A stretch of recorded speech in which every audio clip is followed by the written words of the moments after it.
Quand vous tomberez sur cette vidéo, vous pourriez très bien faire partie des premiers pionniers à poser le pied sur Mars. Car la NASA a de nouveau officiellement annoncé que d'ici 10 ans, des empreintes humaines apparaîtront pour la première fois sur cette planète recouverte de poussière rouge. Ce n'est pas de la science-fiction, c'est un plan réel que la NASA fait avancer pas à pas. Mais voici la question, Mars est-elle vraiment adaptée pour nous? Au moment où vous poserez le pied sur Mars, quel genre d'environnement hostile rencontrerez-vous? Quels défis, jamais vécus par les humains sur Terre, devrez-vous affronter? Et quelle technologie étonnante la NASA utilisera-t-elle pour nous aider à survivre sur cette planète froide, sèche et morte?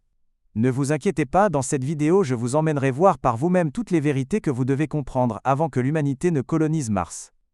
Évidemment, pour coloniser Mars, il faut d'abord y arriver en toute sécurité. Dans les meilleures conditions de lancement, il faut environ 9 mois pour voler de la Terre à Mars. Cela peut ne pas sembler très long, comme faire une croisière. Mais vous ne devez pas négliger une chose. Ces 9 mois ne se passent pas sous le parapluie protecteur du champ magnétique terrestre, mais sont exposés à nu au vent solaire et aux radiations cosmiques. Une exposition à long terme à ces radiations est très susceptible de provoquer des cancers chez les astronautes, et peut même causer des symptômes précoces de la maladie d'Alzheimer avant même d'atteindre Mars. Ça a l'air un peu effrayant, n'est-ce pas? Mais ne vous inquiétez pas trop, la NASA a depuis longtemps envisagé des mesures de protection. Par exemple, ajouter des matériaux riches en hydrogène à la coque du vaisseau spatial, ou même envelopper toute la cabine avec des réservoirs d'eau, car l'eau elle-même contient une grande quantité d'hydrogène. Bien sûr, il y a des idées encore plus cool, comme créer un champ magnétique artificiel autour du vaisseau spatial pour bloquer complètement les radiations. Mais le problème est que, pour réaliser cette vision, il faut un petit réacteur nucléaire pour fournir une énergie énorme. Au niveau technologique actuel, ce n'est pas encore très faisable. Cependant, lorsque vous arriverez enfin sur Mars, vous pourriez être surpris de constater que Mars n'est pas aussi étranger que vous l'imaginiez. La Terre et Mars ont en fait de nombreuses similitudes. Par exemple, le point commun le plus évident est que la durée d'un jour sur Mars n'est pas très différente de celle de la Terre, environ 24 heures, 39 minutes et 35 secondes. Une année sur Mars est un peu plus longue que sur Terre, environ 1,88 années terrestres, soit 687 jours terrestres. Mais c'est normal pour une planète avec une orbite plus grande, plus éloignée du Soleil. Dans tout le système solaire, les changements saisonniers sur Mars sont les plus similaires à ceux de la Terre. C'est parce que l'inclinaison de l'axe de rotation de Mars est presque la même que celle de la Terre. Celle de la Terre est de 23,5 degrés, et celle de Mars est de 25 degrés. Qu'est-ce que cela signifie? Cela signifie que Mars connaît également des saisons similaires au printemps, à été, à l'automne et à l'hiver de la Terre. Mais les changements de température sur Mars sont plus extrêmes, allant d'un maximum de 35 degrés Celsius en été à équateur, à un minimum de -143 degrés Celsius aux calottes glaciaires polaires en hiver. La différence est énorme. Et comme la Terre, Mars a aussi des calottes glaciaires polaires nord et sud. Chaque hiver, les régions polaires entrent dans une longue nuit sombre. Mais contrairement à la Terre, l'hiver sur Mars est si froid qu'il peut même geler l'atmosphère en glace carbonique, qui est du dioxyde de carbone solide.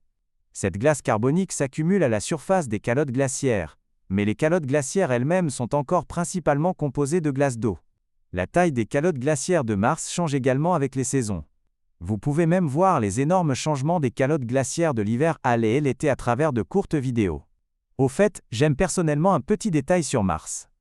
Les mystérieux motifs en spirale à la surface des calottes glaciaires polaires. Les scientifiques pensent que ces beaux motifs sont en fait causés par l'effet de Coriolis.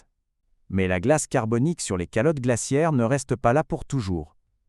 Lorsque cette glace carbonique se sublime, passant directement de l'état solide à l'état gazeux, elle déclenche une réaction violente qui affecte toute la planète, les tempêtes de poussière.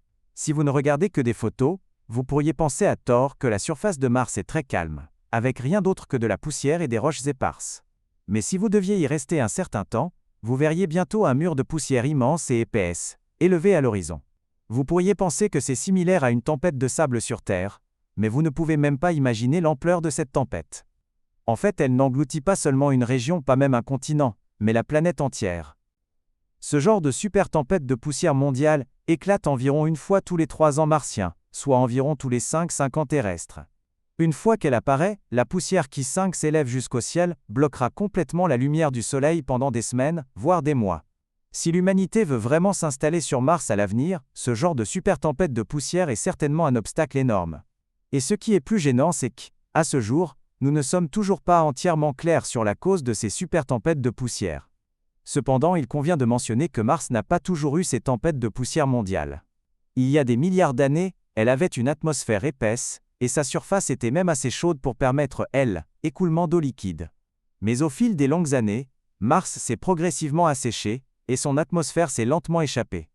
Aujourd'hui, sa densité atmosphérique est inférieure à 1% de celle de la Terre. Il est important de noter que les tempêtes de poussière sur Mars n'ont pas soudainement commencé à apparaître parce qu'elle est devenue sèche. Bien que nous n'ayons pas entièrement compris la cause de ces tempêtes, les scientifiques supposent qu'un facteur important pourrait être les changements de température extrêmes sur Mars. L'atmosphère mince de Mars ne peut pas retenir efficacement la chaleur. Une fois que le Soleil se couche, la température de surface chute brusquement. Pour prendre un exemple extrême, lorsque vous êtes debout sur l'équateur martien, la température à vos pieds pourrait être de 23 degrés Celsius. Mais la température à votre tête pourrait être que de 0 degrés Celsius. C'est cette différence de température drastique entre le jour et la nuit qui provoque des vents forts. Mais contrairement à la Terre, le cycle météorologique sur Mars n'est pas entraîné par l'eau, mais par la poussière. La poussière sur Mars est extrêmement importante. Sans cette poussière, les tempêtes de poussière mondiale pourraient même ne pas se produire. À ce stade, vous vous demandez peut-être, comment la poussière entre-t-elle dans l'air? En fait, il existe de nombreux mécanismes sur Mars. L'un des plus courants est le tourbillon de poussière. Mars connaît des milliers de tourbillons de poussière chaque année, en particulier au printemps et en été. La chaleur du Soleil fait monter rapidement l'air près du sol, formant une zone de basse pression. L'air froid environnant se précipite pour combler le vide, montant en spirale, formant un tourbillon de poussière. Parfois, un tourbillon de poussière peut mesurer des centaines de mètres de large et jusqu'à 5 km de haut, comme un aspirateur géant, aspirant la poussière du sol dans l'air. En plus des tourbillons de poussière, une méthode plus courante est un phénomène appelé saltation, qui se produit lorsque le vent souffle sur le sol. Les particules de poussière sur Mars ont de l'électricité statique et sont difficiles à soulever. Au lieu de cela, les grains de sable plus gros sont plus facilement déplacés par le vent. Mais lorsque les grosses particules sont soulevées et retombent, elles agissent comme de petits marteaux frappant le sol, faisant voler la poussière plus fine dans l'air. Une fois que cette poussière entre dans l'atmosphère, la faible gravité de Mars lui permet de rester là pendant longtemps, même assez longtemps pour alimenter la prochaine grande tempête. Une fois que la poussière entre dans l'air, elle peut absorber la chaleur du Soleil et la libérer dans l'atmosphère. Cela renforce encore la formation du vent. À mesure que le vent se renforce, il envoie plus de poussière dans l'air, formant finalement des super tempêtes de poussière régionales ou même mondiales. La bonne nouvelle est que la vitesse du vent d'une tempête de poussière martienne est au maximum d'environ 97 km/h. Soit environ la moitié de celle d'un ouragan sur Terre. En raison de l'air mince, un tel vent soufflant sur une personne ne se sentirait pas vraiment beaucoup. Les scènes de films où les vaisseaux spatiaux sont renversés sont fondamentalement impossibles dans la réalité. Mais encore une fois, le vrai problème avec les tempêtes de poussière n'est pas le vent, mais la poussière qui élève jusqu'au ciel et qui bloque complètement la lumière du Soleil. Par exemple, en 2007, le rover Opportunity de la NASA a rencontré une super tempête de poussière sans précédent sur Mars. À ce moment-là, la luminosité du Soleil a chuté de 96%. Pour un rover qui dépend de l'énergie solaire, était extrêmement fatal. L'alimentation électrique d'Opportunity a été presque complètement coupée, et il risquait même de geler. Heureusement, la tempête est progressivement passée, et Opportunity a finalement survécu. Mais tous les rovers n'ont pas cette chance. La même année, le rover Spirit a également rencontré le même problème. Mais sa chance a été bien pire. Une épaisse couche de poussière a lentement recouvert ses panneaux solaires, entraînant une baisse continue de son alimentation électrique. Finalement, il s'est accidentellement enlisé dans une fosse de sable mou appelée Troy, et n'en est jamais ressorti, devenant une plateforme de recherche stationnaire jusqu'à ce que sa puissance soit complètement épuisée et qu'il cesse de fonctionner. Ces tempêtes de poussière martienne peuvent même affecter les satellites en orbite autour de Mars. Parce que la poussière qui élève jusqu'au ciel augmente la température de l'atmosphère martienne, l'atmosphère commence à se dilater, entrant dans la région orbitale des satellites, les forçant à dépenser un carburant précieux pour maintenir leur position orbitale correcte. Imaginez que vous soyez un futur colon de Mars et que vous rencontriez soudainement une telle tempête de poussière mondiale. Le système d'alimentation solaire serait bloqué, et les humains ne pourraient pas survivre longtemps dans un environnement extrêmement froid. Même la communication avec la Terre serait coupée. À ce moment-là, vous seriez seul. Heureusement, ces super tempêtes finiront par perdre leur source d'énergie car elles bloquent trop de lumière solaire, empêchant la surface de continuer à se réchauffer. Elles finiront par se dissiper naturellement. Vous êtes-vous déjà demandé à quoi ressemble le bruit du vent qui souffle sur Mars? En fait, vous n'avez pas besoin de l'imaginer vous-même. En 2018, l'atterrisseur InSight de la NASA à l'aide de son sismomètre intégré, a réellement enregistré le son du vent sur Mars. Cependant, ce son est très grave. Il est donc préférable de l'écouter avec des écouteurs ou un caisson de basse. Ce qui est encore plus cool, c'est qu'il n'a pas seulement enregistré le son du vent, mais a aussi clairement capturé les nuages de glace d'eau flottant dans le ciel. Cela nous a donné notre premier vrai sentiment que le ciel sur Mars a aussi du vent et des nuages. Bien que la surface de Mars semble désolée aujourd'hui, il y a bien une petite quantité de vapeur d'eau dans son atmosphère. Mais dans l'ensemble, l'environnement atmosphérique sur Mars est encore très rude. Les conditions pour une habitation humaine directe n'existent tout simplement pas. Qu'en est-il du sol sur Mars? Je crois que beaucoup de gens ont vu le film Seul sur Mars.